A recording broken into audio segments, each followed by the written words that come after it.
अस्सलाम वालेकुम, a very very good morning to all of you. मैं हूं नबीहा एजाज और न्यू पाकिस्तान में आप तमाम देखने वालों को खुश आमदेद कहती हूं। जनाब, पाकिस्तान की जो मुल्की सियासत है उसमें रोजाना कुछ हलचल ना हो ऐसा मुमकिन नहीं है। आए रोज कोई ना कोई खबर सामने आ जाती है जो फिर खबरों की जीनत बन जाती है। एक तो मुल्क में महंगाई और बिजली की जो लोड शेडिंग किल्लत है उसका सामना करना पड़ा है लोगों को, और उसके साथ साथ जो मुल्की सियासत का भौचाल है, आए रोज कुछ ना कुछ नया हो जाता है। मौजूदा हुकूमत और गुज़श्ता हुकूमत एक दूसरे पर मुसलसल इल्जामात करप्शन के लगाए जा रहे हैं। ऐसे में एक अहम प्रेस कॉन्फ्रेंस होती है जिसमें लाहौर में नून लीग पंजाब की तर्जुमान उज़्मा बुखारी साहिबा ये प्रेस कॉन्फ्रेंस करती हैं अता तारड़ के हमरा, और मुबैना ऑडियो पेश की जाती है। ये ऑडियो है जनाब मलिक रियाज और उनकी साहबजादी के बीच में। ये ऑडियो लीक क्या कहती है बुशरा बीबी से मुतल्लिक और फरा गोगी से मुतल्लिक, जरा मैं आपको सुनवाती हूँ, फिर गेस्ट से बात करेंगे। हाँ जी, फोन आया सी कि अंगूठी मंगवा ले, मैं मंगवा लेती है। तो मैं क्या कहनी, मैं हफ्ते नु मेरी मुलाकात है, दोस्तों पहले अरेंज कर दी। कदों मुलाकात है? हफ्ते नु मेरी तो कर दे तो मंगवा दे। मैं कहता अब ऐसा कहता अम्मी ने परसों आ जाएगी, उनके उसी तैयार करके मंगवा लेना। नहीं, वो कहती है मैनू तुसी हीरा मंगवा दो ते अंगूठी मैं तो खरीदांगी, जो पैसे बननगे तुसी मैनू दे देना। मैं क्या ठीक है। ठीक है। अच्छा, दूसरी गल है कि उन्हें मैंने कहा कि खान साहब का फोन आया वे, सुबह ताले टड़े खुल जाएंगे साइड से। मैं जी रिपोर्ट जमा कराई है, खान साहब ने कहा मेरी गारंटी है मैं खत्म करावांगा, और लाल अकबर का लेटर भी तुम कल ये हफ्ते तो पहले मंगवा रही हूँ। तुम किसको अंगूठी दे रही थी? तुमने अव्वल को तुमने दी क्या है?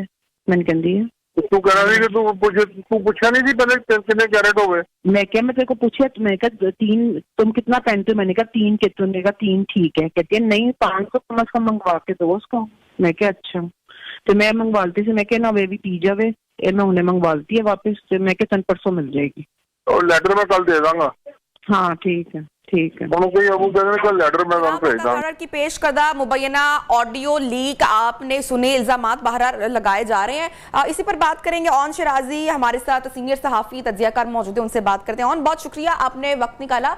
जनाब अता तारड़ साहब ने जो गुफ्तगू की, जो प्रेस कॉन्फ्रेंस हुई उज़्मा बुखारी के हमरा, कहते हैं कि फरा गोगी ने पंजाब में बैठकर पूरे पाकिस्तान पर हुकूमत की है। कितनी हकीकत है इस बात में? क्या खबर है आपके पास?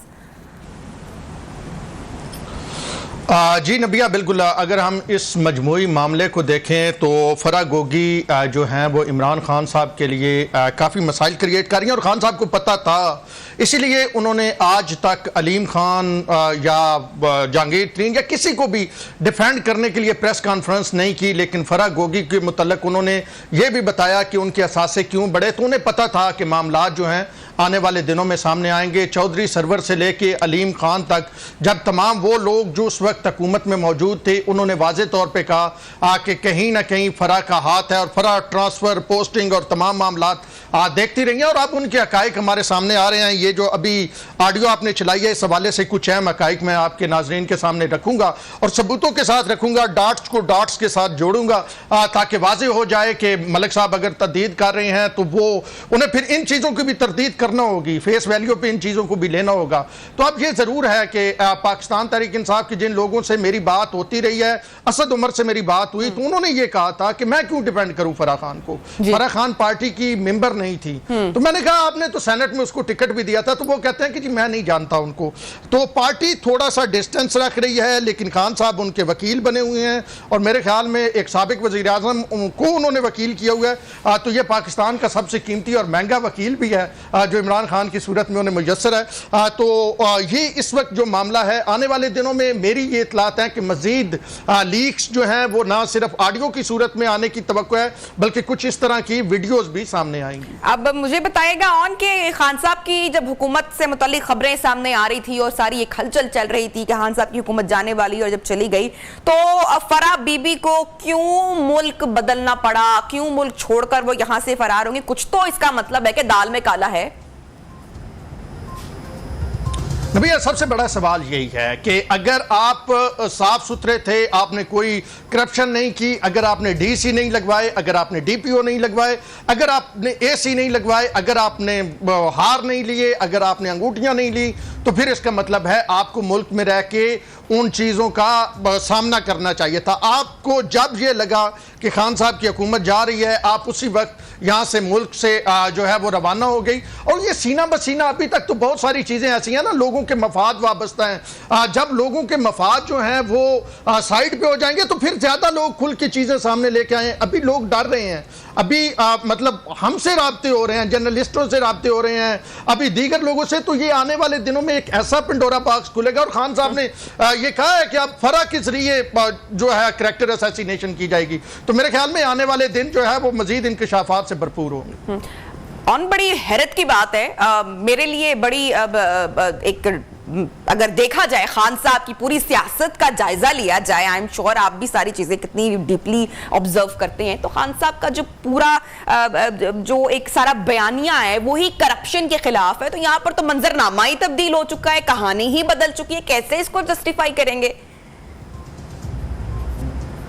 अच्छा जो नबिया, थोड़ा सा मेरा दिल है कि आपके नाज़रीन के लिए ना इस मामले को थोड़ा सा जो मैंने इन्वेस्टिगेट किया है इसको सामने लेके आऊं। बिल्कुल डिटेल में यकीनी तौर पे आपके प्रोग्राम में थोड़ा टाइम भी कम होगा, इसको जरा डिटेल में बताता हूं कि एक तो मलिक साहब पंजाबी में बात करते हैं। मैं मलिक साहब को बड़े अरसे से मतलब ना देख रहा हूं, कवर करता हूं। मलिक साहब का जो एक्सेंट है वो यही है। आपने एक वीडियो लीक हुई थी एक निजी चैनल की, उसमें भी देखा होगा कि मलिक साहब किस अंदाज में बात कर रहे थे। तो मलिक साहब का एक्सेंट यही है, वो पंजाबी में बात करते हैं। अच्छा मलिक साहब आप इनकार कर रहे हैं, कोई भी शख्स जो रिश्वत दे रहा होता है वो तो इनकार करता है ना, वो तो नहीं कहता कि हाँ मैंने रिश्वत दी है।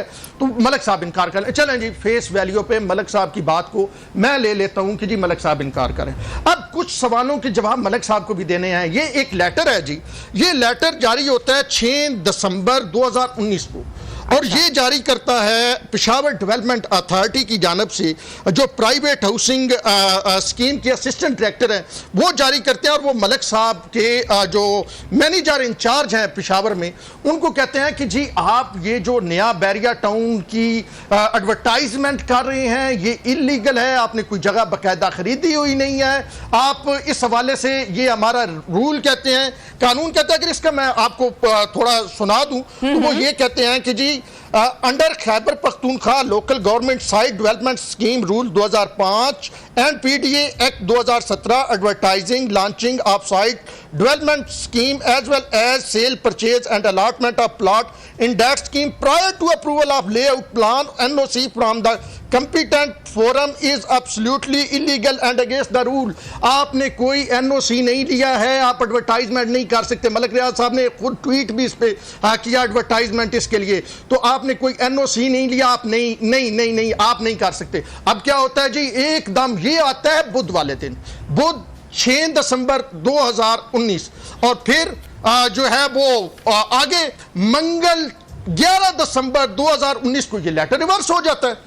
इसकी जी ये कॉपी मौजूद है, ये रिवर्स लेटर की कॉपी मौजूद है, जिसमें जनाब रिवर्स कौन कर रहे हैं, director building control authority agency जो है, यानी उसको प्राइवेट हाउसिंग स्कीम को ही उसमें से आउट कर दिया।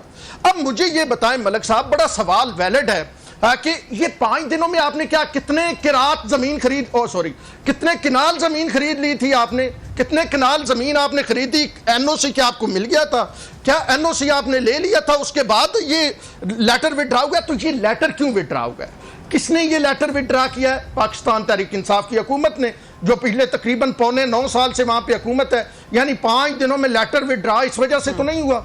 अच्छा फिर उसके साथ इसको इंटरकनेक्ट करते हैं।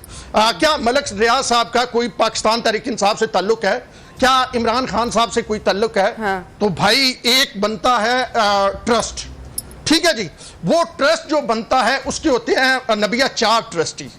इनमें एक खान साहब होते हैं, दूसरी बुशरा बीबी होती हैं, तीसरी बाबर अमान होते हैं, और चौथे उसके ट्रस्टी होते हैं वो जुल्फी बुखारी होते हैं। फिर ये 2 ट्रस्टी इसमें से निकाल दिए जाते हैं, जुल्फी बुखारी को भी निकाल दिया जाता है, बाबर अवान को भी निकाल दिया जाता है, और उनकी जगह एक भट्ट साहब को ऐड किया जाता है और एक है फरा बीबी को ऐड किया जाता है। ठीक है, ठीक है। और मैं आपसे ये पूछना चाह रही हूँ कि ये जो सारी लीक्स सामने आ रही हैं, पहले देखें ना जरदारी साहब की जानिब से भी अब जो मलिक रियाज साहब की गुफ्तगू हुई, वो एक ऑडियो कॉल का सिलसिला सामने आया, अब ये एक और ऑडियो मुबैना ऑडियो मंजर यहाँ पर आ जाती है। मलिक रियाज का किरदार इसमें, एक तो ये भी क्वेश्चन मार्क है, पीटीआई वाले भी अक्सर कह रहे हैं कि प्लांटेड कॉल्स है, बदनाम किया जा रहा है, बहुत सारी बातें हैं, टाइमिंग्स भी बहुत अहम है, मैटर करती हैं। आने वाले दिनों में क्या कुछ लीक हो सकता है या कोई बड़ा पेंडोरा बॉक्स खुलने वाला है, जैसा कि आपने इशारा भी किया, क्या समझते हैं आप? कोई अंदर की खबर है? क्विकली जरा आप बताइएगा।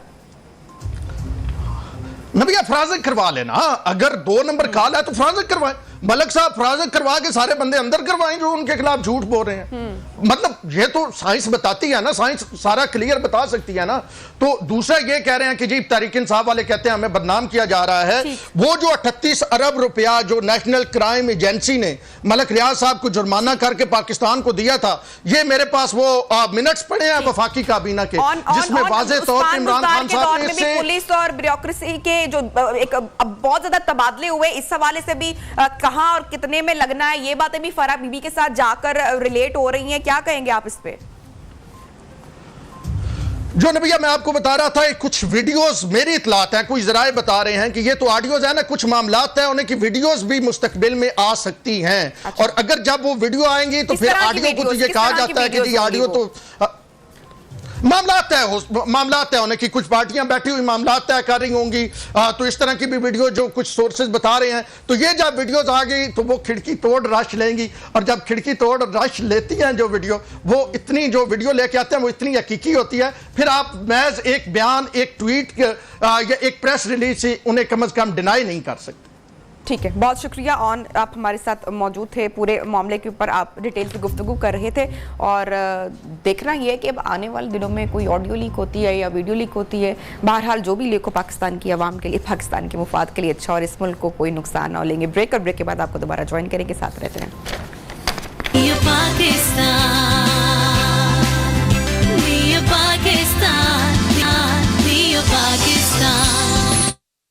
Welcome back. न्यू पाकिस्तान में आपको एक मर्तबा फिर से खुशामदीद कहते हैं। नाजरीन, जो रेलवे का सफ़र है, ट्रेन का सफ़र है, वो हमेशा से एक आसान, सस्ता और महफूज सफ़र तस्वुर किया जाता है। और अगर आप फैमिली के साथ आपने दूर दराज कहीं ट्रैवल करना है तो फैमिली और बच्चे भी बड़ा इंजॉय करते हैं, क्योंकि तवील सफ़र होता है, रस्ते में ट्रेन रुकती है, उसकी आवाज़ और एक पूरा माहौल और एक इन्वायरमेंट बना होता है। लेकिन शायद अब बहुत सारे लोग ट्रेन में सफ़र करने से कतरा रहे हों, घबरा रहे हों या डर रहे हों। आज से पहले जो ख़वातीन अपने बच्चों को लेकर, या वो ख़वातीन जो अकेले सफ़र करती थीं, शायद वो भी डर रही हों कि अब रेलवे में सफ़र किया जाए या ना किया जाए। क्यों? क्योंकि एक बहुत ही दिल दहला देने वाला एक अफसोसनाक हादसा और वाक़या पेश आया गुज़श्ता दिनों ज़करिया एक्सप्रेस में, जहां पर एक खातून के साथ ज़्यादती की गई। वायरल हुई खबरों की जीनत बनी, बहुत देर तक लोगों ने इस पर चर्चा भी की, और निहायत ही एक दिल खराश वाक़या मैं समझती हूँ जो पेश आया। लेकिन इसके बाद रेलवे की जानिब से एक अच्छा इकदाम उठाया गया है, और वो ये अच्छा इकदाम ये है ताकि ख़वातीन की जो सेफ्टी है उसके बारे में सोचा जाए। ख़वातीन ट्रैवल करते हुए, ट्रेन में सफ़र करते हुए खुद को सिक्योर एंड सेफ फील करें, इस हवाले से एक बेहतरीन एप्लीकेशन मुतारिफ करवाई गई है जिसका नाम है सहेली ऐप। अब ये किस तरह से काम करती है? खुदा ना खास्ता अगर कोई अपने आप को अनसेफ या अनसिक्योर फील करता है ड्यूरिंग ट्रैवल, तो वो किस तरीके से इस एप्लीकेशन का इस्तेमाल कर सकता है, और किस तरीके से हेल्प उन अफराद को या उन फैमिलीज को या उन लड़कियों को पहुंच सकती है। इस हवाले से बात करेंगे तर्जुमान रेलवे बाबर अली रजा साहब इस वक्त हमारे साथ इन कॉन्वर्सेशन है। बाबर साहब, बहुत ही शुक्रिया, आपने वक्त निकाला। एक खुशआइंद बात है, एक खुशआइंद ये एप्लीकेशन है, अच्छी खबर है, एक ऐसी एप्लीकेशन मुतारिफ करवाई गई है जो खवातीन अगर अपने आप को अनसेफ करें, अनसेफ फील करें, तो उनकी मदद को पहुंचे। थोड़ा सा इसके बारे में जरा बताइएगा।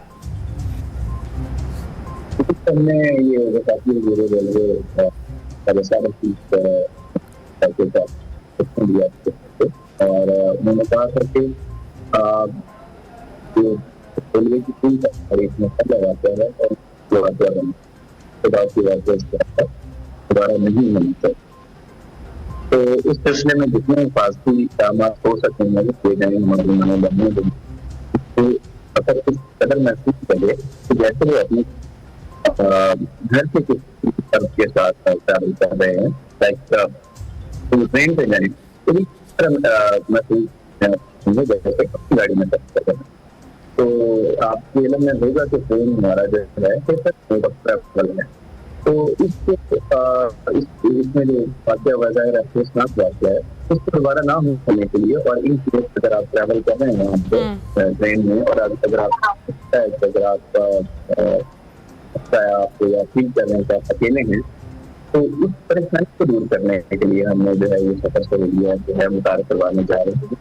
इस सिलसिले में आज भी जो है वफाकी हिदायत की रोशनी में हमारी एक मीटिंग है। उसमें होगा ये कि इस ऐप के जरिए जो है जो भी सफर कर रहा होगा, स्पेशली खवातीन के लिए है, तो उसमें वो एक बटन होगा, वो सफ़र सहेली नाम है जनाब इस एप्लीकेशन का, और बाबर साहब हमारे साथ इस वक्त इन कॉन्वर्सेशन है। मैं ज़रूर बाबर साहब से इन डिटेल जानना चाहूँगी कि जो सफ़र सहेली ऐप है, सबसे पहले तो I wish and I pray कि कभी भी किसी भी खातून को, चाहे वो अकेली ट्रैवल कर रही हूँ, चाहे वो बच्चों के साथ ट्रैवल कर रही हूँ, हमें कभी किसी ऐसी एप्लीकेशन का इस्तेमाल करने की नौबत या ज़रूरत ही पेश ना आए कि हम इस तरह की खुदा ना खास्ता सिचुएशन में स्टक ही ना हो। लेकिन अगर आप अल्लाह ना करे खुदा ना खास्ता कुछ सर्कमस्टांसेस आपको वर्स्ट लगते हैं, या आपको किसी पर शक होता है, किसी की नीयत पर शक होता है, या आप अनसेफ फील करती हैं, तो क्या ट्रेन का अमला या ट्रेन में ही कोई ऐसा स्क्वाड मौजूद होगा जो सफ़र सहेली एप्लीकेशन को यूज़ करने के बाद फ़ौरन आपकी मदद को आन पहुंचेगा? और कितनी फ्रेंडली ये एप्लीकेशन है, हर फ़ोन में क्या हम इसको डाउनलोड कर सकते हैं? ये सारी वो बातें जो मैं ज़रूर चाहूँगी कि आप तक भी पहुँचे, आप लोग भी उस बारे में अवेयर हो, और बाबर साहब भी हमें मज़ीद थोड़ा सा खुलकर मज़ीद इस एप्लीकेशन के बारे में बताएं, क्योंकि बहुत ज़रूरी है अब हमारे माशरे के लिए, इस माशरे की कंस्ट्रक्शन के लिए,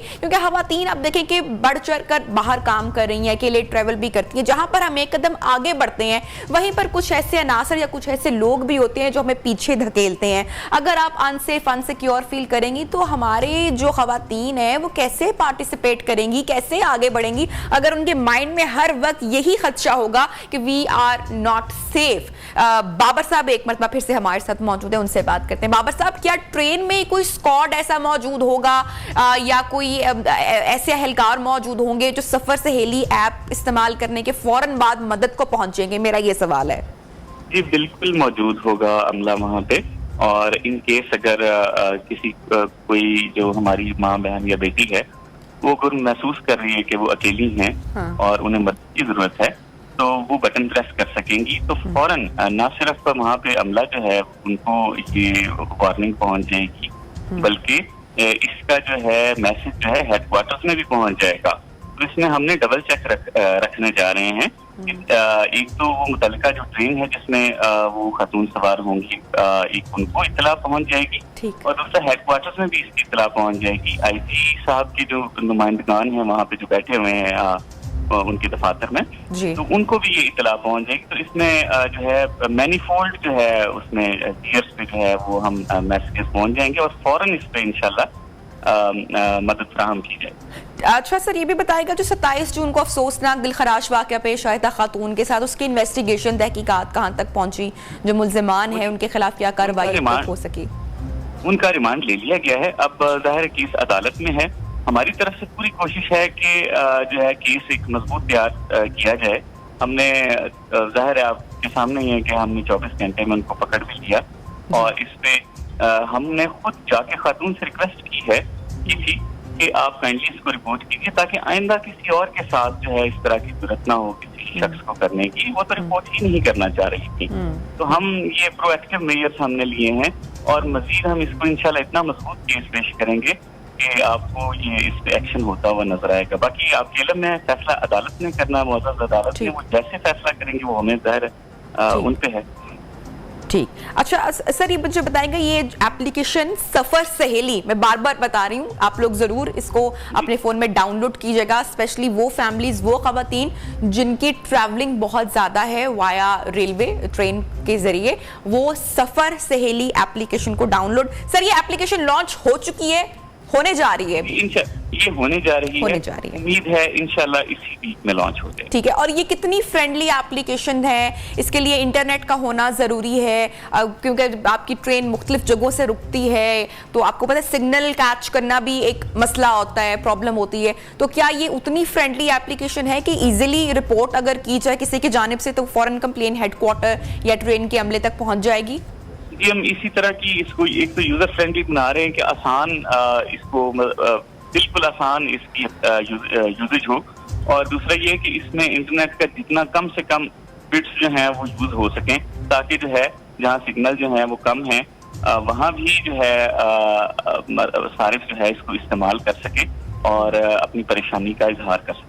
हाँ ठीक है। अच्छा, इसके अलावा सर ये भी तो हो सकता है ना कि कोई इमरजेंसी बटन या कोई अलार्म ऑप्शन में से तो रेड चेन होती है यूजुअली ट्रेन में, लेकिन जो जिस तरह से जो कैबिन्स होते हैं या जिसको हम वो जो सेपरेट कैबिन्स फैमिलीज ले लेती हैं, वहां पर भी आप समझते हैं कि कोई ऐसा इमरजेंसी बटन या कोई ऐसा एक अलार्म होना चाहिए कि फौरी तौर पर इतलात मिल जाए हेल्प के लिए, जो ट्रेन का अमला है या जो सिक्योरिटी के लिए वहां पर मौजूद है वो फौरी तौर पर मदद को पहुंचे इन केस? क्योंकि अगर कोई खुदा ना खास्ता इस तरह के हालात होते हैं तो समटाइम लोग फोन का इस्तेमाल भी नहीं कर पाते, या अगर कोई वारदात करने की सूरत में है तो सबसे पहले वो आपका फोन भी स्नैच करेगा। So it's just a suggestion. देखें, हम इसमें इंश्योर कर रहे हैं कि वहाँ हमारा अमला मौजूद हो। ठीक। तो वहाँ पे जो है एक तो ये है कि बटन हर कैबिन में लगाना जरा मुश्किल काम है। ठीक। तो वहाँ जो है हमारा अमला मौजूद होगा, हम इस चीज को इंश्योर करेंगे। ठीक, बहुत शुक्रिया बाबर अली रजा साहब, तर्जुमान रेलवे हमारे साथ मौजूद थे, इन कॉन्वर्सेशन थे। और यहाँ पर मैं देखने वाली तमाम ख़वातीन जो हमारी माएँ हैं, बहनें हैं, बेटियाँ हैं, ख़वातीन को बड़ी जल्दी वाइब कनेक्ट कर जाती हैं। अगर आपको कोई बदनीयती से देख रहा है या कोई स्टेयर कर रहा है या कोई अच्छा आपके बारे में नहीं सोच रहा, गलत नीयत रखता है, तो ख़वातीन को ये अल्लाह मियाँ ने, अल्लाह ताला ने ये औरत के अंदर ये हिस्स रखी हुई है कि वो फ़ौरन से जज कर जाती है, पहचान जाती है। सो अगर आपको कभी किसी शख्स से बदनीयती की बू आ रही हो या आपको एक बैड वाइब आ रही हो तो बी केयरफुल, मोहतात हो जाएं। अपनी बेटियों को खासकर जो कम उम्र, उनकी छोटी उम्र से ट्रेनिंग स्टार्ट कर दें, सेल्फ डिफेंस सिखाएं अपनी बच्चियों को, जरूर सिखाएं कि अगर कोई इस तरह की हिम्मत करे, कोई इस तरह की जुर्रत करे किसी के पास आने की, तो वो एक अच्छा लेसन और एक अच्छा सबक सीख कर जाए। स्टे विद अस, ब्रेक लेते हैं, वापस आते हैं, मजीद सेगमेंट्स हैं।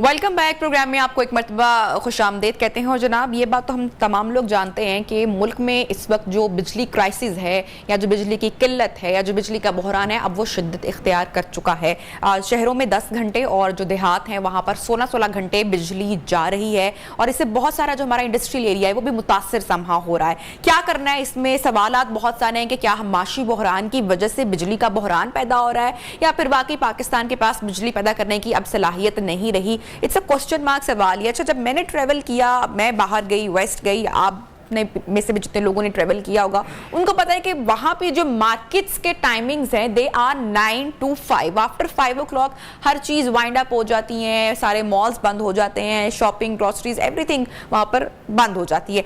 अब अगर देखा जाए पाकिस्तान जैसा मुल्क, हाँ कोविड में हमने ये बड़ी अच्छी एक प्रैक्टिस की थी मेरे ख्याल से, लेकिन जैसे ही कोविड से हमने निपटा, सारा मामला ख़त्म हुआ, उसके बाद वापस हम अपनी उसी रूटीन पर आ गए। अब जनाब, इसमें लाहौर इलेक्ट्रिक सप्लाई कंपनी ने वजारते तवानाई को मौजूदा बिजली बहरान से निमटने के लिए एक तजवीज़ पेश की है कि दुकानें और मार्केट्स जल्द बंद कर दी जाएं। आया इससे कोई बेहतरी आएगी बिजली की प्रोडक्शन में, या ये जो बिजली बहरान पैदा हो रहा है इससे हम निमट पाएंगे इस तजवीज़ के बाइस? तो इसके ऊपर हम बात करेंगे। सलमान हैदर तर्जुमान लेस्को भी हमारे साथ मौजूद हैं, और अरशद अब्बासी साहब जो कि एनर्जी एक्सपर्ट हैं, पूरे मामले पर गहरी नजर रखते हैं, उनसे भी तबसरा और तज्जिया लेंगे। सबसे पहले सलमान साहब, मैं आपका शुक्रिया अदा करना चाहूंगी और आपके जाने पहला सवाल रखूंगी। ये जो तजवीज़ पेश की गई है मार्केट्स, बाजार शाम को जल्दी बंद करने के, इससे क्या फायदा होगा, क्या इफेक्ट होगा? देखिए, इस पे ऐसा है कि जैसे ही हमारे पास सैटरडे ऑफ हो जाए, मार्केट जल्दी ऑफ हो जाए, तो इससे हमें ऑलमोस्ट 200 मेगावाट जो है ना उससे बिजली सेव होती है और उसको फिर हम यूटिलाइज कर सकते हैं। राइट नाउ जो हमारा मेजर प्रॉब्लम है वो जनरेशन साइड पर है। जनरेशन क्योंकि हमें कम मिल रही है और हम जैसे ही शॉर्टफॉल में आते हैं फिर हमें उसके नतीजे में लोड मैनेजमेंट करनी पड़ती है। तो अगर ये अवेलेबिलिटी हमें मिल जाए और जनरेशन बढ़ जाए तो उस टाइम पे हमें फिर हम उसको अच्छी जगह पर यूटिलाइज कर सकते हैं। ये जो बिजली जो हम सेव करेंगे इससे आपने जैसे बताया हमारी इंडस्ट्री को बिजली मिलेगी, हमारे हॉस्पिटल्स को बिजली मिल रही होगी, जिसमें अभी हमें मजबूरन हमें लोड शेडिंग करनी पड़ती है क्योंकि जनरेशन सेट कम है। अच्छा सलमान साहब, वजारत तवानाई इस मंसूबे पर या जो ये तजवीज़ पेश की गई है इस पर अमल करवा सकेगी? मार्केट जल्दी बंद करना और जल्दी खोलना, एक्सेप्टेंस आपको लगता है इसमें आ पाएगी लोगों की तरफ से भी? देखिए जैसे पीएम साहब ने कहा है कि इसको हम 2 आवर्स के ऊपर लेके हैं, तो उसमें फिर एक उसमें ये भी आ सकती है, अवेलेबल ऑप्शन हमारे पास ये भी होगी कि हम इसको इस तरह शॉर्टफॉल मतलब हमारा थोड़ा कम हो जाएगा और हम इस इलेक्ट्रिसिटी को दूसरी जगह पर यूटिलाइज कर सकते हैं। तो ये एक ऑप्शन अवेलेबल है। जैसे 2-3 ऑप्शन होंगे, उसमें मार्केट जल्दी बंद की जा सकती है। आपने जैसे अभी बात की कि डेवलप्ड कंट्रीज में जैसे लाइक यूके की अगर हम मिसाल ले लें तो वहां पर डेली मार्केट जो है वो सुबह 7 बजे शुरू होती है और शाम मगरिब के टाइम 7 बजे बंद हो जाती हैं। कोविड में हमने प्रैक्टिस की थी और काफी बिजली हमने इसमें सेव कर ली थी। तो जो मेडिकल स्टोर्स हैं और इसके अलावा जो होटल्स हैं, ये रेस्टोरेंट्स हैं और ग्रोसरी स्टोर हैं, इनको ओपन रखा जाए, इसके अलावा जो चीजें उनको बंद कर दिया जाए तो इससे इलेक्ट्रिसिटी सेव होगी। सर अक्सर हमने देखा है कि बड़ा कॉमन होता है ये स्ट्रीट लाइट्स दिन में जलती रहती हैं, ये इस हवाले से क्यों इतनी लापरवाही बरती जाती है? हमारी तरफ से नहीं है क्योंकि ये स्ट्रीट लाइट जो है वो भी उसके भी कस्टोडियन होते हैं, जैसे गवर्नमेंट ऑफ पंजाब है उसमें। और सर उन पे फाइन होना चाहिए ना, पूरा देखना चाहिए। जहाँ पर बिजली का इतना बहरान है, आम बंदे को पंखा तक नहीं मिल रहा है, वहाँ पे दिन दहाड़े स्ट्रीट लाइट्स ऑन है। ये देखें, ये तो एक हमारी रिस्पॉन्सिबिलिटी बनती है जिसको मॉरल रिस्पॉन्सिबिलिटी कहते हैं और ये हमारी सारी अवाम पे भी है। इसलिए मैं आपके प्लेटफॉर्म से अवाम से अपील करता हूँ कि हमें मैक्सिमम आजकल के दौर में हमें बिजली की बचत करनी चाहिए। कोशिश करें कि जितनी बिजली हम सेव करेंगे वो किसी दूसरे के काम आएगी, तो ये भी एक नेकी है। तो इसलिए मैं आपके प्लेटफॉर्म से दोबारा रिक्वेस्ट करता हूँ सबसे कि अवाम को बिजली जो है उसकी मैक्सिमम जो है ना उसकी बचत करे ताकि वो कहीं ना कहीं उसकी। बिल्कुल। अच्छा सर, लाइन लॉसेस और बिलों की अदम अदायगी भी आप समझ रहे हैं कि इस वक्त एक बड़ा मसला है, उसे भी कोई असर आ रहा है? जी बिल्कुल, थोड़ा सा इसमें है क्योंकि इकोनॉमी का इशू तो है और साथ इसमें जितना बिल अवाम ज्यादा पे करेंगे वो उसकी पेमेंट ऑयल की तरफ जाएगी। ये कैश का पूरा साइकिल है जो कि कंप्लीट होता है, तो अगर कहीं पे भी ब्रेक आ जाता है तो उसकी कहीं ना कहीं डिस्टर्बेंस तो आती है। सलमान साहब थैंक यू सो मच, आपने ज्वाइन किया, वक्त दिया और ये जो आपकी तजवीज़ है इसी के ऊपर बात करेंगे। अरशद अब्बासी साहब जो कि एनर्जी एक्सपर्ट हैं। अरशद साहब, सबसे पहले तो जो ये तजवीज़ पेश की गई है इस पर आप क्या अपनी राय रखते हैं और ये मुल्क में जारी जो बिजली क्राइसिस है इसका हल क्या है?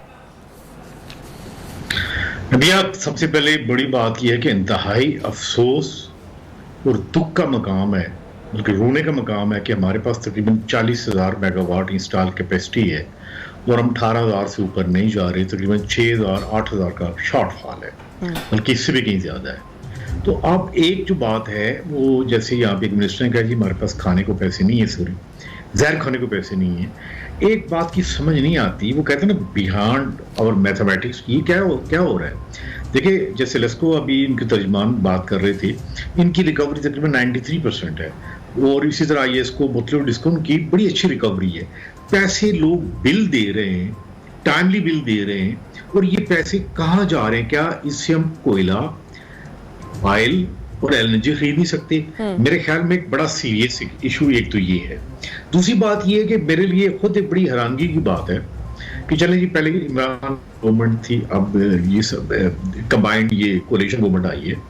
देखें ब्यूरोक्रेसी तो वही है, लोग तो चलाने वाले वही हैं, गवर्नमेंटें तो तब्दील होती रहती हैं। जापान में तो हर 10 माह बाद या 8 माह बाद गवर्नमेंट तब्दील होती है, इटली में होती है, दुनिया भर में ऐसे होता है। हमारा जो रियल कलैप्स है वो हमारा इंस्टीट्यूशनल कलैप्स है कि एक कोई बंदा किसी जगह बैठ के जिम्मेदारी से कोई काम कर नहीं रहा।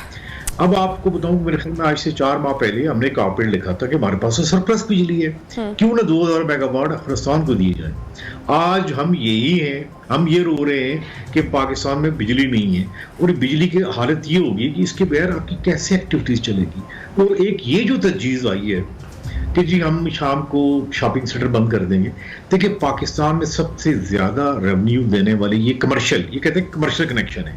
इन कमर्शियल कनेक्शंस में नॉर्मली चोरी भी कम है और इसकी रिकवरी भी तकरीबन 95% है। अगर आप ये भी बंद कर देंगे तो मेरा ख्याल है फिर आप सर मैं तो समझती हूँ अरशद साहब कि वैसे ही दुनिया तो चांद पर जा रही है, मार्स पर चली गई है, बल्कि उससे भी आगे के जहान अब तस्खीर कर रही है।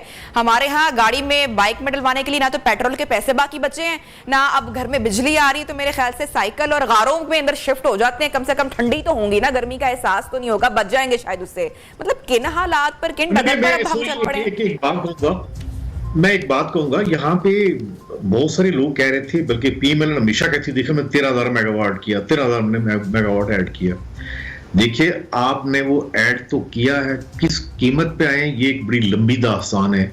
सच्ची बात ये जो 13,000 मेगावाट इन्होंने ऐड किया है, उसकी जो पर यूनिट कॉस्ट है बिजली की वो इंतहाई ज्यादा है। मैं नाम नहीं लूंगा उस मुल्क का जिसने यहाँ पे इन्वेस्टमेंट की है, लेकिन उसी मुल्क ने सीपे के प्रोजेक्ट जो है, फिर 4 साल में क्या हल था बिजली पूरी करने का? अच्छा 2018 में जब मुस्लिम लीग नून की गवर्नमेंट गई तब ये मसला काफी हद तक रिजॉल्व हो चुका था। पाकिस्तान तहरीक-ए-इंसाफ हुकूमत बनाती है तो इस तरह का कोई क्राइसिस देखने को नहीं मिलता। फिर ये अचानक से जैसे मुस्लिम लीग नून की भी गवर्नमेंट आई है, या ये मुआशी बहरान है या क्या सूरत हाल है कि अचानक से बिजली का शॉर्टफॉल इतना बढ़ चुका है?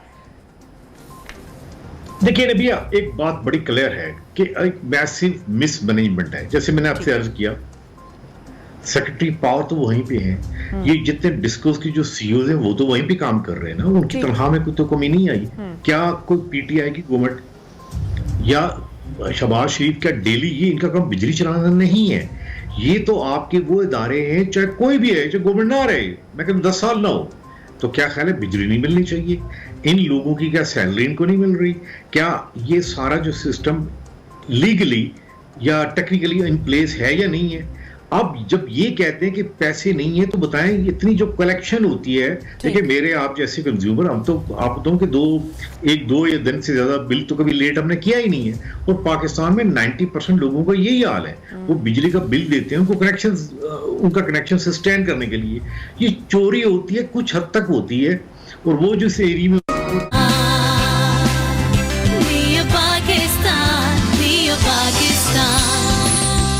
Welcome back and good morning once again. New Pakistan में आपको खुशामदीद कहती हूं। और पाकिस्तान को इस वक्त एक मौशी बहरान का तो सामना करना पड़ रहा है। सियासी अगर मंजरनामा देखा जाए, वहां पर भी मुसलसल एक हलचल है। आए रोज कोई ना कोई नई खबर जो है वो खबरों की जीनत बन रही होती है। और ऐसे में एक और मसला पाकिस्तान के अवाम को दरपेश है, और वो है बिजली क्राइसिस, बिजली बहरान का, जिससे जो आम आदमी है वो कितना परेशान होकर रह गया है। इस हवाले से मैं आपको पहले एक पैकेज दिखाती हूँ, फिर मजीद बात करते हैं। स्पीडर ग्रुप ने एएमएस के नाम से सोलर इंडस्ट्री के अंदर भी कदम रखा। उसका मकसद सिर्फ ये था कि फ्यूचर सोलर इंडस्ट्री के अंदर है। 24 रुपए की एनर्जी एक तरफ और 5 रुपए की एनर्जी एक तरफ। मेरी इस प्लेटफॉर्म पे, इस एसोसिएशन के प्लेटफॉर्म से गवर्नमेंट से ये रिक्वेस्ट है कि आप सोलर के ऊपर सब्सिडी दें, सिर्फ टैक्स माफ ना करें। आप कम से कम वो लोग जिनकी सैलरी 50,000 या 1 लाख के स्लैब के अंदर आती है, तो सॉफ्ट लोन दें 0 इंटरेस्ट के ऊपर, ताकि वो अपने घर के अंदर सोलर लगा सके, और जो उनके घर के अंदर 7-8 हज़ार 10,000 बिजली का बिल आता है, तो उसकी इंस्टॉलमेंट पे करें वहां पर।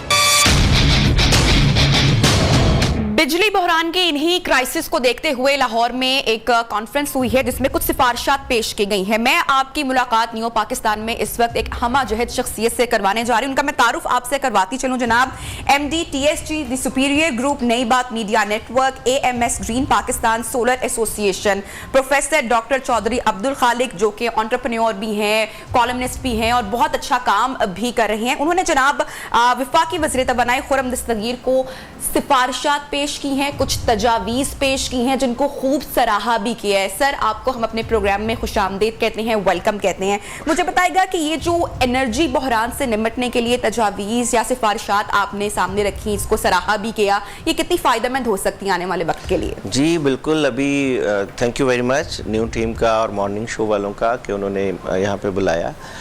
इन तमाम तजावीज़, चूँकि मैं इंटरनेशनल बिजनेस एंड फाइनेंस भी पढ़ाता हूँ मुख्तलिफ यूनिवर्सिटीज़ में, तो पिछले आपने देखा होगा तकरीबन 4-6 महीने से और उससे पहले भी 2 साल से कि एक सबसे पहले तो बात शुरू करूँगा कि हम लोग हर गवर्नमेंट को 10-15 साल के बाद IMF के पास जाना पड़ता है। IMF के पास क्यों जाना पड़ता है? क्योंकि हमारी बैलेंस ऑफ पेमेंट जो है वो बहुत ज़्यादा ख़राब होती है, और वो ख़राब कितनी होती है? ज़्यादा से ज़्यादा 5, 6, 7 या 10 बिलियन डॉलर्स। अगर हम जैसे पिछले दिनों वज़ीर आज़म पाकिस्तान शहबाज शरीफ ने बड़ा अच्छा कदम उठाया कि उन्होंने जो यानी लग्जरी इंपोर्ट्स थी उनको बंद किया, तो उसकी वजह से देखें 3-4 अरब डॉलर का पर ईयर हमारा डेफिसिट जो है वो कंट्रोल होगा, और ख़ास तौर पे फॉरेन एक्सचेंज हमारा बचेगा।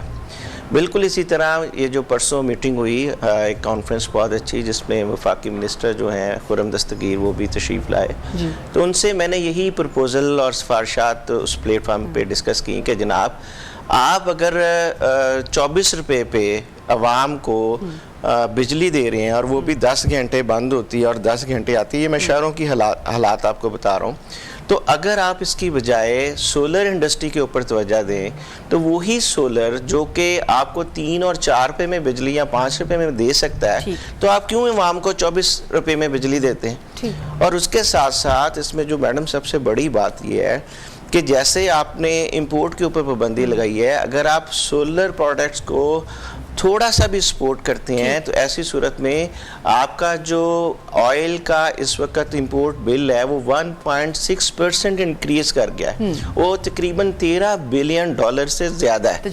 और अगर आप सिर्फ 10% सोलर पाकिस्तान में लगा जाते हैं तो ऐसी सूरत में कम से कम 10% मीन के 3 बिलियन डॉलर्स जो हैं वो आपके सेव होंगे। तो 3 बिलियन डॉलर इधर से सेव हो गए, 3 बिलियन डॉलर उधर से सेव हो गए, तो ये हमें सिर्फ 1 या 2 बिलियन डॉलर के लिए IMF के आगे झुकना पड़ता है। अपनी जो यानी ये जो बड़ा मशहूर हो रहा है आजकल एक सेंटेंस के जी गुलामी के आज़ादी, तो ये गुलामी सिर्फ सियासत से नहीं, हमें या ये जलसों से नहीं हमें इससे निजात मिल सकती।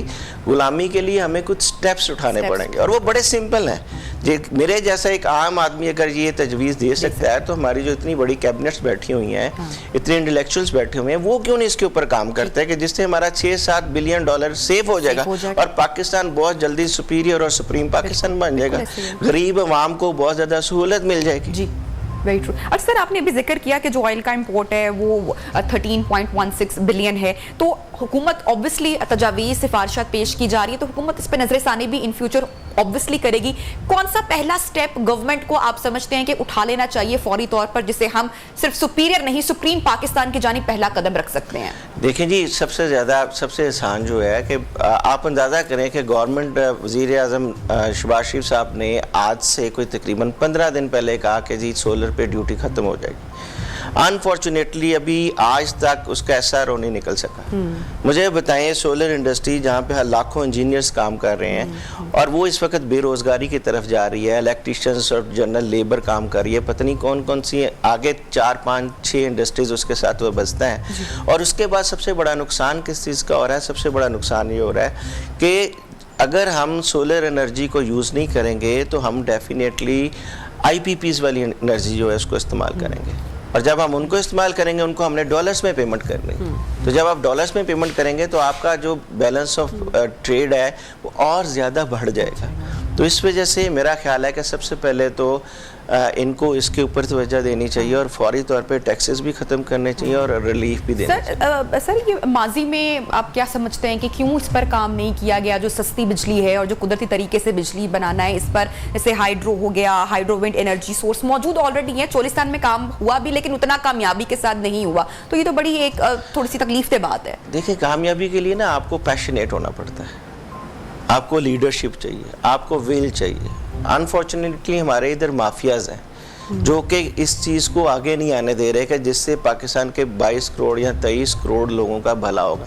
जैसे मैंने एक और बड़ी अच्छी बात की थी कि मैंने कहा कि जनाब आप मेहरबानी करें कि एक जो मिडिल क्लास आदमी है उसके घर का अगर वो एक AC चलाता है और उसका 5 मरले का भी घर है या 10 मरले का घर है तो वो कम से कम 700 से 1000 यूनिट तक बिजली कंज्यूम करता है। अगर वो 1000 यूनिट बिजली कंज्यूम करता है तो उसके घर का बिल 24,000 रुपये आएगा मैडम। जिसकी सैलरी 50,000 या 1 लाख या 1.5 लाख है, मुझे बताएं वो कैसे अफोर्ड कर सकते? एक चीज का खर्चा, ये सिर्फ एक चीज, बच्चों का स्कूल अलग, घर की ग्रोसरी अलग, खुशी गमी, बच्चों की स्कूलिंग, हेल्थ के इश्यूज और उसके किराए का घर या व्हाटएवर दूसरे मसाइल, वो तो एक अलग चीज़ है। अब आप खुद अंदाज़ा करें कि गवर्नमेंट माशाल्लाह नवाज शरीफ साहब आज से 20-30 साल पहले उन्होंने बेरोज़गार स्कीम, एक येलो टैक्सी स्कीम स्टार्ट की थी। हम बेनज़ीर इनकम सपोर्ट प्रोग्राम देते हैं लोगों को, और मुतवस्सित तबके को सपोर्ट करने के लिए या गरीब तबके को सपोर्ट करने के लिए। तो भाई ये जो हमारा माशाल्लाह तकरीबन सबसे बड़ा जो सैलरी के ऊपर आपको टैक्स भी देते हैं, आप इनको क्यों नहीं सपोर्ट करते? अगर हम इनको 4 से 5 लाख रुपए का कर्जा बिला सूद फराहम कर देते हैं तो ये अपने घर में एक सोलर लगाएंगे। जब ये अपने घर में सोलर लगाएंगे तो उस सोलर से क्या होगा कि ये बिजली प्रोड्यूस करेंगे, लोड शेडिंग से भी निजात हासिल करेंगे। नंबर 2 सबसे इम्पॉर्टेंट बात कि जो 24,000 या 20,000 इन्होंने बिल देना है, ये अगर 10,000 रुपये की भी इंस्टॉलमेंट गवर्नमेंट को दे देते हैं, हुकूमत पर भी बोझ नहीं पड़ेगा और आम बंदे पर मैडम भी। 4 साल के अंदर अंदर कर्जा भी उतर जाएगा, इकोनॉमी भी स्टेबल हो जाएगी। 3-4 बिलियन डॉलर्स जो कि हम IMF से 2 बिलियन या 1 बिलियन के लिए उनके आगे झुकती हैं और एड़ियाँ रगड़ती हैं, हमें उससे निजात मिल जाएगी। और पाकिस्तान जो है वो इंशाल्लाह मुआशी तरह, वो एशियन टाइगर जो इनका ख्वाब है ना तमाम पॉलिटिशियंस का, जिसमें चाहे जरदारी साहब हों, नवाज शरीफ साहब हों, इमरान खान साहब हों, हर कोई पाकिस्तान को नंबर 1 बनाना चाहता है।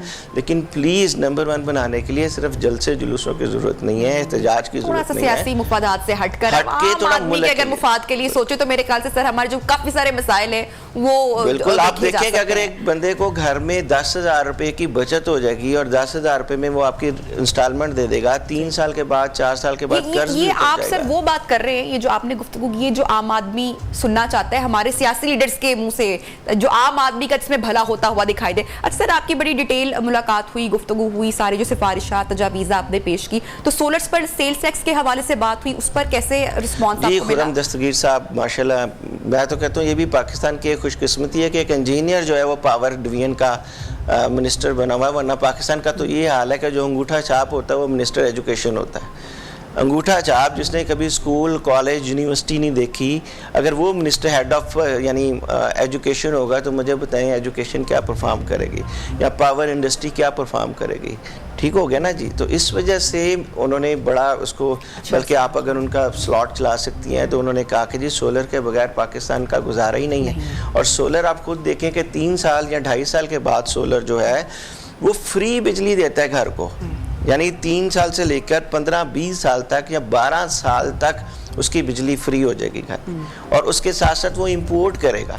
लेकिन आप जब इश्यूज को सॉल्व करेंगे, लोगों को फैसिलिटेट करेंगे, ना सिर्फ टैक्स खत्म करें बल्कि सब्सिडी दें। आपने बाहर भी तो डॉलर्स भेजनी है, आपने IMF या बाकी लोगों से जो फंडिंग नहीं, जो आप लोन ले रहे हैं उस पर आप इंटरेस्ट डॉलर्स में दे रहे हैं, तो उससे बेहतर नहीं कि आप अपनी गरीब आवाम को और अपने मिडिल क्लास तबके को, जो कि तकरीबन पाकिस्तान का 50% से ज़्यादा बनता है, उसको आप प्रमोट करें और उनको फैसिलिटेट करें अबव होके, अपनी पॉलिटिक्स से अबव होके। अगर आप ऐसे करेंगे तो इंशाल्लाह मेरा ख्याल है कि पाकिस्तान बहुत जल्दी तरक्की। Thank you so much sir, आपने टाइम निकाला और आपने सारी जो सिफारिशात या तजावीज़ और जो डिटेल कॉन्फ्रेंस की जो मीटिंग हुई जिसको सराहा भी गया, उसके हवाले से आप गुफ्तगू कर रहे थे। आपकी तशरीफ का बहुत शुक्रिया। आपसे 1 मिनट और लूँगा। मैं तो ये चाहता हूँ कि गवर्नमेंट ऑफ पंजाब जो हमजा साहब हैं, चीफ मिनिस्टर पंजाब, वो भी इसके ऊपर अपने तौर पर काम करें और पंजाब के लेवल पे ये जो लोड शेडिंग है इससे आवाम को भी निजात, छुटकारा दिलवाएं।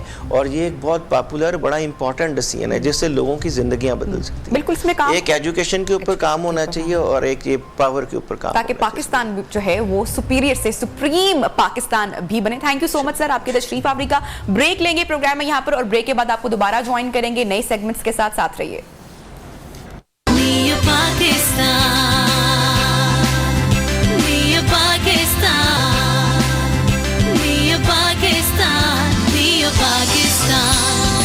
Welcome back. नियो पाकिस्तान में आपको एक मर्तबा फिर से हम खुशामदीद कहते हैं। और जनाब, अगर पाकिस्तान में टैलेंट की बात की जाए तो मैं हमेशा अपने शो में ये बात करती हूँ कि जो पाकिस्तान में किसी भी किस्म की टैलेंट की कमी नहीं है। हमारा जो नौजवान है, हमारे जो मुल्क का जो फ्यूचर है वो टैलेंट से भरपूर है, चाहे कोई भी फील्ड हो। और अगर सिर्फ स्पोर्ट्स की बात की जाए, अगर महज खेलों की बात की जाए, तो खेलों में भी हमारे ऐसे बहुत सारे खिलाड़ी हैं जो कि पाकिस्तान का ब्राइट फ्यूचर है, बड़ा अच्छा काम कर रहे हैं। ज़रूरत है तो सिर्फ उनका तस्करा करने की, ऐसे हीरोज़ उनका नाम लेने की, उनको प्रमोट करने की। एक ऐसे ही हीरो से हम आपकी मुलाकात आज न्यू पाकिस्तान में करवाएंगे। ईरान के शहर मशहद में होने वाले इमाम रजा इंटरनेशनल एथलेटिक्स कप में दूसरी पोजीशन हासिल करके कौमी स्तर पर रिकॉर्ड अपने जनाब नाम किया है। बलोच बोल्ट कहलाने वाले अब्दुल मोइद हमारे साथ इस वक्त मौजूद हैं और 400 मीटर की कैटेगरी में सिल्वर मेडल इन्होंने हासिल किया है। और जनाब कितनी देर में किया है? 46.73 सेकंड्स में ये रिकॉर्ड अपने नाम इन्होंने किया है। बहुत बहुत शुक्रिया मोइद आपका, आपने टाइम निकाला। First of all congratulations to you, बहुत बहुत मुबारक हो, फख्रे पाकिस्तान हैं आप। कैसा महसूस कर रहे हैं? Thank you so much. आपने जब मुझे बुलाया, जाहिर सी बात है इतने सालों से मैं मेहनत कर रहा हूँ इसी चीज के लिए, इसी टाइम के लिए। मेरे कोचेस लगे हुए थे 6 साल से बिल्कुल। आखिर ये वक्त आया, हमें कंपटीशन मिला और हमने प्रूव करके दिखाया लोगों को। तो 6 साल की मेहनत थी, आपने देखा कि हम डटे रहे थे। तो ये जो टाइम आप लोग देख रहे हैं, ये मेरी पूरी 6 साल की मेहनत है। कितनी लगन थी, कितनी मेहनत थी, कितना हार्डवर्क था। मैं चाहूंगी तमाम देखने वाले जो आपकी फील्ड के लोग हैं, जो आउट ऑफ दिस फील्ड है, आप उनको जरूर बताएगा कि अगर मेहनत हो, लगन हो, हार्डवर्क हो तो इट पेज ऑफ, आपको इनाम मिलता ही है एक वक्त पर जाकर। तो आई एम श्योर कि बड़ा अच्छा महसूस आप कर रहे होंगे ये सिल्वर मेडल अपने नाम करने के बाद। जी बिल्कुल। देखिए हमारा जो फील्ड है ना, इसको मदर ऑफ ऑल गेम कहते हैं इसको, जितने भी लोग हैं। तो हम लोग जो ट्रेनिंग करते हैं, कुछ लोग ऐसे होते हैं हमारे पास आगे ट्रेनिंग करने के लिए आते हैं, तो वो लोग 1 साल मेहनत करते हैं, 2 साल मेहनत करते हैं, तो वो लोग देखते हैं कि यार हम तो जीत ही नहीं है, हमारा तो रिजल्ट ही नहीं आ रहा। तो ये गेम ऐसा गेम है कि आप लगे रहते हो, आपका जो रिजल्ट है वो काफी टाइम के बाद आता है। अच्छा, क्योंकि मुझे 6 साल हो रहे हैं, मुझे पता है। आप जब ट्रेनिंग करने जाते हो सुबह शाम, आप कितने सारे स्ट्रगल आपके सामने अडल्ट आते हैं, आपको बहुत सारे इंजरीज होते हैं, बहुत चीजों का आपको सामना करना पड़ता है। तो एक वक्त आता है, आपका जो मेहनत होता है वो हर कोई आपको ये बताता रहता है कि आपका मेहनत जाया कभी नहीं जाता। तो बिल्कुल इसी तरह मेरा ये 6 साल का मेहनत था और अल्हम्दुलिल्लाह अल्लाह का लाख लाख शुक्र है, मेरा मेहनत जो है ना जाया नहीं गया। अच्छा, कितने घंटे नेट प्रैक्टिस आप लोग करते रहे? कितनी देर की ये जो अब सारा दिन कितना टाइम आप सर्व करते थे? कितने घंटे आप अपनी ट्रेनिंग को देते थे? वीक में 6 दिन में हमारी ट्रैक वर्क होती है, शाम को 4 घंटे होती है। उसके अलावा 3 दिन सुबह मॉर्निंग में जिम करता हूँ मैं। जबरदस्त। अच्छा, जब सिल्वर मेडल आपने हासिल किया, घर वालों में सबसे पहले आपने किसको बताया? कौन सबसे ज्यादा खुश हुआ? क्या उनके तासुरात थे, क्या उनके एक्सप्रेशन थे? वो भी तो शेयर करें हमारे साथ। जी बिल्कुल। अब देखें, जब हम इवेंट खेलने के लिए जाते हैं तो हमारे कोचेस हमें बहुत सख्ती से मना करते हैं सोशल मीडिया यूज ना करो, क्योंकि जब मैं खेलने के लिए गया हुआ था, जैसे ही मेरा इवेंट स्टार्ट हुआ तो मैंने सोशल मीडिया बिल्कुल सब बंद कर दिया था, ताकि मैं फोकस हूँ अपने इवेंट पे, मुल्क के लिए, अपने कोचेस के लिए कुछ करके दिखाऊं। तो जैसे ही मेरा वो हुआ, इवेंट खत्म हुआ, तो फिर सबसे पहले मैंने अपने उस्तादों को बताया, फिर अपने फैमिली को बताया। अच्छा, मजे की बात है कि बताने की जरूरत ही नहीं पड़ी मुझे, तो इतना सोशल मीडिया में वो आ चुका था, जितने सारे न्यूज वाले सबने बताया, पाकिस्तान में वो बात फैल चुकी थी, तो मुझे बताने की जरूरत ही नहीं पड़ी, वो ऑलरेडी बहुत खुश थे। That's great, बहुत अच्छा लग रहा है मुझे आपसे बात करके। अच्छा, मुझे बताओ क्या ड्रीम्स हैं, क्या सोचते हो अपने फ्यूचर के लिए, पाकिस्तान के लिए क्या करना है? देखिए, मेरा बहुत बड़ा ख्वाहिश है, मेरा ख्वाब है, मेरे कोचेस का भी ख्वाब है, मैं ओलंपिक में पाकिस्तान का नाम रोशन करूं। और बाकी मेरा पहला टारगेट है south Asian game, Asian game, Commonwealth game, Islamic game, जितने भी गेम्स आते हैं। तो देखें, मैं आपको बताते चलूं कि 22 साल से हमारे जितने भी सारे कॉम्पिटिशन पे सब वो बंद थे, हम कहीं जा नहीं रहे थे खेलने के लिए कोविड की वजह से। अभी हमें वो कहते हैं ना कि परों को गोल, आपको आसमान आपकी उड़ान देखता है ना, तो वही वाली चीज है। अभी मौका मिला है, आसमान मिल चुका है, हम इंशाल्लाह जरूर अपना उड़ान भरेंगे। अच्छा, एक बात मैं जरूर पूछूंगी, मोइद आप मौजूद हो, हम आपकी ट्रेनिंग की वीडियोस भी देख रहे हैं, आपकी हम जो विनिंग मोमेंट्स हैं वो भी देख रहे हैं, फिर सोशल मीडिया पे बहुत से लोगों ने आपको कांग्रेचुलेट किया, वो भी साथ साथ चल रहा है। आप खिलाड़ी के लिए फिट होना बहुत जरूरी है, क्योंकि अगर आप फिट हैं तो ही आप फिट हैं। तो ये फिटनेस के लिए जो स्पोर्ट्समैन है वो किस तरह से अपनी फिटनेस का ख्याल रखते हैं, अपनी सेहत का ख्याल कैसे रखते हैं, जरा वो भी शेयर कर दें, वो भी लोगों को बताएं। जी बिल्कुल। देखिए, मेरे कोचेस मेरे डाइट प्लान को, मेरे वर्कआउट प्लान को वो सब मुझे मैनेज करके बताते हैं। तो जब मैं अपनी मॉर्निंग में जैसे कि मेरा नाश्ता होता है, उस पर मैं फोकस रखता हूँ। मेरी जो पूरे दिन भर का रूटीन होता है, मैं फोकस रखता हूँ कि मेरी कोई चीज कमी नहीं रह गई हो, मेरा रेस्ट प्रॉपर चल रहा है, मेरा ट्रेनिंग प्रॉपर चल रही है। तो ये सब चीजों का ख्याल रखना पड़ता है, तब जाके आप इस मकाम तक पहुंचते हो। Very nice. अच्छा, मैं आपसे पूछूंगी कि इस मुल्क में ओवरऑल शायद पूरी दुनिया में बहुत सारे क्रिकेट लवर्स हैं, क्रिकेट को बड़ा पसंद करते हैं, लेकिन वहाँ पे दूसरे मुल्कों में क्रिकेट के साथ साथ दूसरे खेलों को भी बहुत फ़रोग मिलता है, बहुत पजीराई मिलती है। पाकिस्तान में अनफॉर्चुनेटली ऐसा नहीं है। यहाँ पर क्रिकेट के जो कहते हैं ना कि लवर्स, क्रिकेट लवर्स, वो बहुत ज़्यादा हैं। तो कैसा आप महसूस करते हैं, बाकी खेलों को उतना फ़रोग क्यों नहीं मिल पाता? क्या इसकी वजह है, कहाँ कमी है? देखिए, क्रिकेट का जो मैं आपको मिसाल दूं, क्रिकेट वाले उनके इवेंट बहुत ज्यादा होते हैं, उनके टूर्नामेंट बहुत ज्यादा होते हैं। फर्क इतना ही है क्योंकि फिर बाकी चीजों में उनके चल रहा होता है, उनके एड चल रहे होते हैं, उनके टीवी शो आ रहे होते हैं, प्लेयर को उनको स्पॉन्सर बहुत ज्यादा मिल रहे होते हैं। हमारे गेम का फर्क ये है, हम जब खेल के आते हैं तो हम सोशल मीडिया पर अपना तस्वीर लगाते हैं कि भाई हम जीत के आए, अप्रिशिएट करो। उनको ये चीज की जरूरत नहीं पड़ती, हम ये चीज करते हैं। उनके पास इतना स्पॉन्सर है, उनको टेंशन नहीं है, उनको उनकी जो आमदनी है वो इतनी अच्छी होती है। तो जाहिर सी बात है वो तो आएंगे सबके सामने। फर्क अगर देखा जाए तो स्पॉन्सर और पैसे का ही फर्क है हमें, और बाकी इवेंट अगर हमें मिले बाहर खेलने के लिए तो जाहिर सी बात है हम पूछ करके दिखाएंगे खुद को। मोहित, क्या मैसेज देंगे जाने से पहले तमाम देखने वालों को? जितने भी देखने वाले हैं मैं उनसे गुजारिश करता हूँ कि पाकिस्तान के बाकी स्पोर्ट्स के लिए दुआ करें। जितने भी स्पोर्ट्समैन हैं मैं उनके लिए मैसेज देना चाहता हूँ कि वो अपने फील्ड में रहें, अपने उस्तादों के साथ बिल्कुल डेडिकेशन के साथ अपने उस्तादों की बातें माने, अपने कोचेस की बिल्कुल बात पे चलें और मेहनत करें खामोशी से, इंशाल्लाह वो जरूर बहुत आगे जाएंगे। थैंक यू सो मच मोहित, आपसे बात करके मुझे बहुत अच्छा लगा। आपके लिए बहुत सारी दुआएं, बेस्ट विशेस, और मेरी ये दुआ है कि आप ओलंपिक्स में जाएं और वहां से आप मेडल्स जीत कर आएं। फख्रे पाकिस्तान आप ऑलरेडी हैं, पाकिस्तान का नाम आप और बुलंद करें और आपके लिए आसानियां। Thank you so much for joining us. लेंगे ब्रेक और ब्रेक के बाद आपको दोबारा ज्वाइन करेंगे। स्टे विद अस।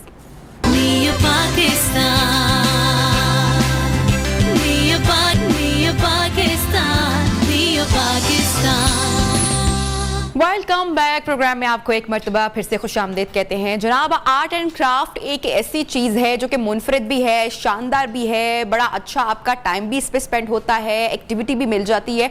और चूंकि समर्स का टाइम है, गर्मियों की छुट्टियां हैं, बच्चे घर पर मौजूद हैं, स्कूल से वो ऑफ हैं, माएँ परेशान हैं, क्या करें क्या ना करें, ये एक सवालिया निशान है। अच्छा जी, तो बच्चों को घर में मसरूफ रखना ये बड़ा मुश्किल एक टास्क हो जाता है। तो आज हमारे साथ एक ऐसी एक्सपर्ट मौजूद है जो आर्ट एंड क्राफ्ट में माहिर हैं, और अगर आप थोड़ा सा तवज्जो देकर हमारा सेगमेंट देखेंगे तो माएँ बहुत अच्छी एक्टिविटी करा सकती है अपने बच्चों को। जो सारा दिन फ़ोन में, गैजेट्स में बच्चे रहते हैं ना, और कार्टून्स नहीं छोड़ते हैं, अपना आईपैड नहीं छोड़ते हैं, तो उनसे जान छुड़ाने के लिए बहुत ज़रूरी है कि आप 1 घंटा अपने बच्चों के साथ कोई एक अच्छी सी एक्टिविटी करें ताकि बच्चे भी खुश और माँ बाप भी खुश। अच्छा जी, अलीना नकवी हमारे साथ मौजूद हैं, इन कॉन्वर्सेशन है नियो पाकिस्तान में। आपको मैं खुश आमदीद कहती हूँ। अलीना, कैसी हैं आप? मैं बिल्कुल ठीक ठाक। अलीना, क्या आज आप हमें सिखाएंगे, जितनी भी माएँ प्रोग्राम देख रहे हैं, जितने भी बच्चे देख रहे हैं, उनके लिए कुछ छोटी छोटी एक्टिविटी क्या कर सकते हैं घर पे? आज मैं उनको रैप बनाना सिखाऊंगी, चॉकलेट रैप जो गिफ्ट कर सकते हैं वो, और साथ में बुक मार्क बताऊंगी किस तरह बना सकते हैं, क्योंकि बच्चे आजकल घर पे हैं, छुट्टियां हैं, तो इसलिए इजी चीज़ मैं बताऊंगी क्या करनी है उन्होंने। इस तरह आपने पेपर शीट लेना है और पेपर शीट को आपने स्क्वायर शेप में काट लेना है। उसके बाद आप इसको इस तरह फोल्ड करेंगे एक साइड पे, ये इस तरह फोल्ड हो जाएगा। अब इसकी एक साइड आप ये वाली लोगे, उसको इस साइड पे आपने फोल्ड करना है इस तरह। ये आप देख सकते हो, ये वाला एरिया जो था यहाँ फोल्ड हो गया। उसके बाद यहाँ से मैं इसको बेंड करूँगी, ये बहुत जल्दी से बन जाएगा। वो पेपर्स जो आपके वेस्ट हो जाते हैं या आपके पास नहीं होते कोई और चीज़ बनाने के लिए, तो आप आसानी से ये बुक मार्क बना सकते हैं बच्चे, ताकि उनकी बुक्स गंदी ना हो। ये देखिए, एक मैंने उसके अंदर फोल्ड कर दिया, अब दूसरा भी मैं उसके अंदर फोल्ड करने वाली हूँ। इससे वो उसकी पॉकेट टाइप बन जाएगी ऐसे। ये देखें, ये सारा मैंने इसके अंदर फोल्ड कर दिया। अब ये बुक मार्क बन गया आपका, बहुत प्यारा। इसको अगर डेकोर करना चाहे कर सकते हैं। ये देखो, इस तरह से ये बुक मार्क बन जाता है। अगर इसको आप डेकोर करना चाहें तो मैंने इसका आइडिया ये रखा हुआ है, एक पे मैंने बटन्स लगा दिए थे, एक पे मैंने गूगल आइज लगा दिए थे। आप चाहो स्माइली भी बना सकते हो। इसी तरह आपके पास पेपर्स घर में बहुत ज़्यादा होते हैं, जब वो बच जाए तो आप बच्चों को क्या सिखा सकते हो उससे, किसी को गिफ्ट देने के लिए वो जो रैप मार्केट से लेते हैं वो घर पे बना सकते हैं। उसके लिए सबसे आसान तरीका ये है कि आप स्क्वायर शेप का पेपर लेंगे और उस पर ग्लू लगाएंगे। आप कोई भी ग्लू यूज़ कर सकते हो, मैं स्टिक ग्लू यूज़ कर रही हूँ यहाँ पे। इस तरह करके, बहुत आसान है। 2 साइड पे लगाएंगे सिर्फ आपने इसका एक नीचे साइड पे लगाना है और एक साइड पे, क्योंकि हमने इसको जोड़ना है आपस में। अब ये इस तरह एक साइड से जुड़ गया। ओके, बहुत आराम से, इससे बच्चों के हाथ भी नहीं गंदे होंगे और ये आसानी से जुड़ भी जाएगा। ये इस तरह जुड़ गया। अब इसके अंदर आप अपना चॉकलेट, टॉफीज़, कोई भी चीज़ डालना चाहते हो वो डाल सकते हैं। वो करने के बाद आप इसको यहाँ से भी बंद कर देंगे। बंद करने के बाद मैंने क्या किया था, बंद करने के बाद मैंने इसके ऊपर ऐसा पैटर्न बनाया था और ये पेपर से ही कट करके बैलून्स बना दिए थे।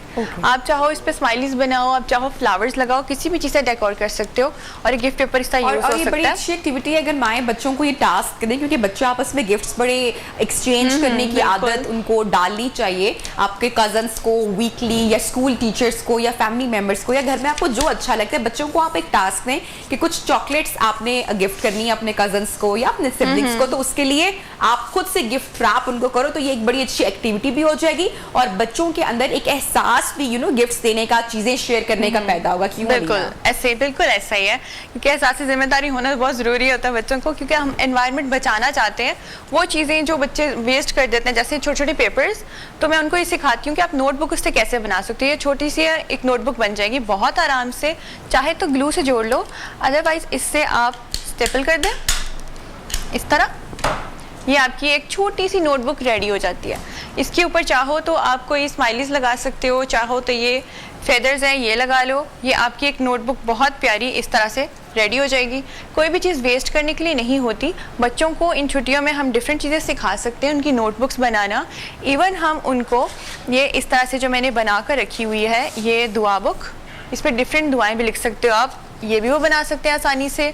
और दूसरा मैं एक और आइडिया आपको देती चलूँ, ये बटरफ्लाई, वो पेपर्स जो हमारे वेस्ट होते हैं उससे इस तरह की छोटी छोटी चीज़ें, टॉयज़ बन जाते हैं, बच्चों को सिखा सकते हैं। एक तो उनका टाइम अच्छा गुजर जाएगा, दूसरे जो मदर्स उनसे बहुत तंग है वैसे क्रिएटिविटी सीखेंगे, क्रिएटिव रहेंगे, उनका दिमाग चलेगा, ये सब। और इसके अलावा अच्छा, आप अगर देखें ना, आप अब YouTube पे चले जाएं, अलीना तो आके हमें कुछ टिप्स दे रही हैं।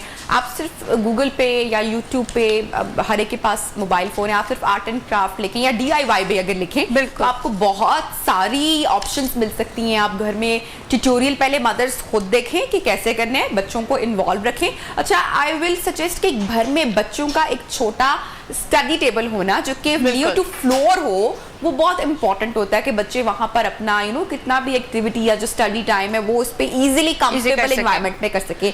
जी अलीना, और आप क्या बना रही हैं? तो दूसरा मैंने ये कार्ड रेडी किया था सेव वाटर के नाम से, ताकि बच्चों को पता हो वो ऐसी चीज़ें रेडी करें। इवन उनके स्कूल में प्रोजेक्ट्स होते हैं डिफरेंट, वो इस तरह के कार्ड्स भी पेपर से रेडी कर सकते हैं। जो कार्ड्स उनके पास फ्री में पड़े हुए हैं इस तरह से, वो उन पे ये चीज़ें लगा के बना सकते हैं। दूसरा जो सबसे ज़्यादा ज़रूरी है बच्चों के लिए, वो है चेक लिस्ट।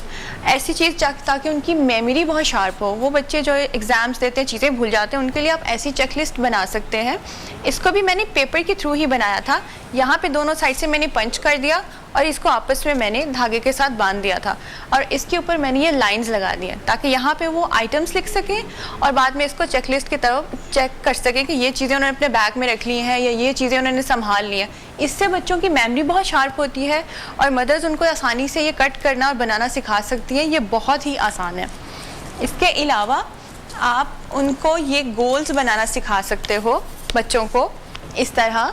ये मैंने इस पर स्टिकर्स लगा दिए हैं, इसमें दरमियान में कलर है, कोई भी कलर करके हार्ट शेप, स्क्वायर कुछ भी कर सकते हो। वो गोल जो बच्चे अचीव करना चाहते हैं, एग्जाम्स में सक्सेस करना चाहते हैं, पेपर्स अच्छे हो जाएं, या वो बहुत इंटेलिजेंट होना चाहते हैं, इस तरह की चीज़ें आप बना सकते हैं।